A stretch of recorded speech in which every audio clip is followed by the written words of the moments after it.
Salut à tous.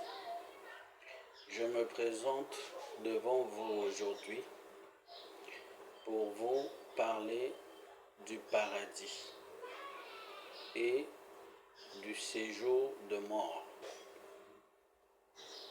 c'est-à-dire la vie après cette vie, la vie après la mort, la vie après la vie terrestre. Beaucoup de gens peuvent vous dire que le paradis n'existe pas. Ils peuvent monter des histoires à dormir debout, disant que le paradis n'existe pas. Le paradis n'est qu'une illusion. Je vous assure que le paradis existe bel et bien. Le Seigneur Jésus, sur la croix, s'est retrouvé avec deux brigands autour de lui. L'autre, pendant qu'il est en train de proférer des paroles insultantes envers le Seigneur Jésus, l'autre brigand a dit: nous sommes ici en train de subir la sentence par rapport à nos actes. Mais lui n'a rien fait de mal. Et ces brigands ne s'arrêtent pas là, ils disent à Jésus: souviens-toi de moi quand tu reviendras dans ton règne. Et le Seigneur Jésus lui dit: rassure-toi, aujourd'hui même, tu seras avec moi au paradis. C'est pour dire que le paradis est bel et bien vrai. Ce n'est pas une illusion.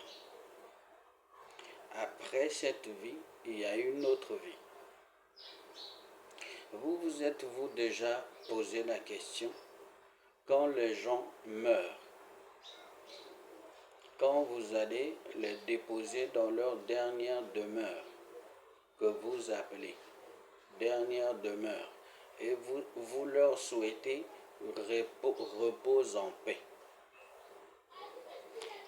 vous êtes-vous demandé où vont ces personnes?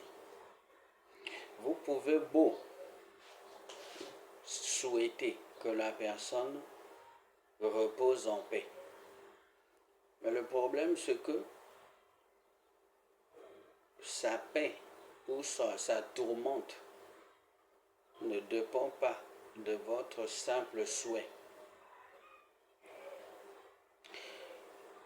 Quand nous venons au monde, il y a une personne qui s'en charge de nous envoyer sur terre. C'est Dieu qui nous envoie sur terre. Nous ne venons pas sur terre de nous-mêmes. Et donc, c'est aussi lui qui décide la fin des jours de tout le monde, de quiconque sur terre.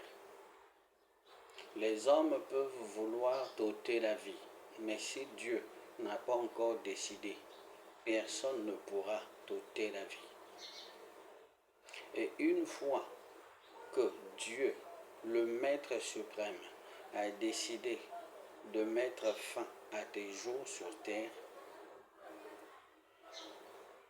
ta future demeure dépend de lui. La décision de t'envoyer soit au paradis, soit dans les séjours de mort, ça dépend de lui. Au dépend de tes actes, au dépend de comment tu as vécu tes jours sur terre. La Bible aussi nous parle de Lazare et du riche. Un jour, Lazare mourut, s'est retrouvé dans le sein d'Abraham. C'est-à-dire, le sein d'Abraham, c'était le nom d'un lieu de repos, d'une salle d'attente. Aujourd'hui, depuis que Jésus l'a inauguré, il l'a appelé du nom de le paradis. Mais avant que Jésus ne l'appelât paradis, ce lieu, ça s'appelait le sein d'Abraham. Un jour, Lazare mourut, se retrouvait dans le sein d'Abraham, c'est-à-dire dans le lieu du repos, dans la salle d'attente. Un jour, le riche aussi mourut, s'est retrouvé dans le lieu de tourment ou de séjour de mort. Vous voyez, la Bible nous montre tout cela pour que nous puissions avoir une vision claire de la vie après la vie terrestre. C'est-à-dire que s'il y a lieu de choisir là où l'on veut être après notre vie terrestre, c'est maintenant. C'est pendant qu'on est en vie que nous devons déjà choisir notre future demeure.